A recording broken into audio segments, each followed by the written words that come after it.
Lumalabas po kasi kung ano po ba talaga ang anyo ng ating Vice Presidente. Lumalabas ang tunay na kulay ng Vice Presidente bilang isang public servant. Sa pag-amin niya, nandito po ang kanyang sinabi, na imposible talaga ang 20 pesos na bigas, pero pwede siya. Hindi ko lang i-share sa inyo kasi ayaw kong tulungan si PBBM. Yan po ang tugon ni Vice Presidente ng Vice President. Sa pag-amin niya pong ito, na hindi niya i-share kung ano man ang kanyang kaalaman, kung mayroon man talagang kaalaman. Dahil nga sa ayaw niyang pagtulong sa ating Pangulo. Ito ay nagpapakita ng isang makasarili. Tandaan po natin, kung ano man po ang kaalaman na mayroon kayo, para sa taong bayan, ito po dapat ay agad-agad na isinasagawa at hindi po dapat ito tinatiming.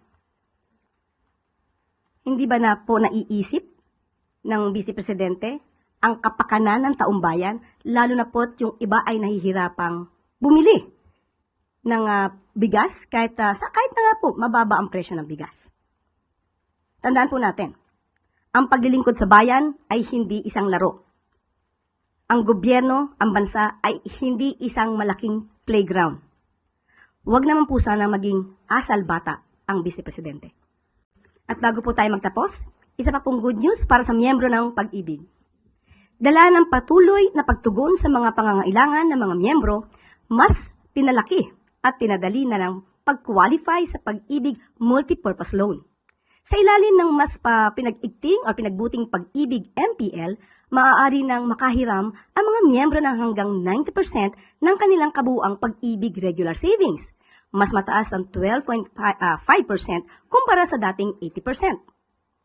Para sa mga miyembro, dinagdagan at in-upgrade ang kanilang regular savings, lalo pang tataas ang kanilang loan amount dahil nakabase sa kanilang ipon ang kanilang mahihiram. Sa kabuuan, mas malaki ang maaari matanggap ng mga miyembro mula sa MPL upang lalong makatugon sa kanilang pangangailangan. Ang mga pagbabagong ito, gaya ng mas mataas na halaga at mas mabilis na eligibility ay ipatutupad din sa ibang short-term loan programs ng Pag-ibig tulad ng health and education loan programs at calamity loan. Pinaiksi na rin ang panahon para maging eligible ang mga miyembro sa pag-avail ng loan. Maaari nang mag-loan ang mga aktibong miyembrong may 12 buwang hulog sa Pag-ibig na mas mabilis ito kumpara sa dating requirement na 24 na buwan. Dahil dito, mas maaga ang maka-access ang mga ng pondo ang mas nakakaraming miyembro para sa kanilang mga agarang pangangailangan.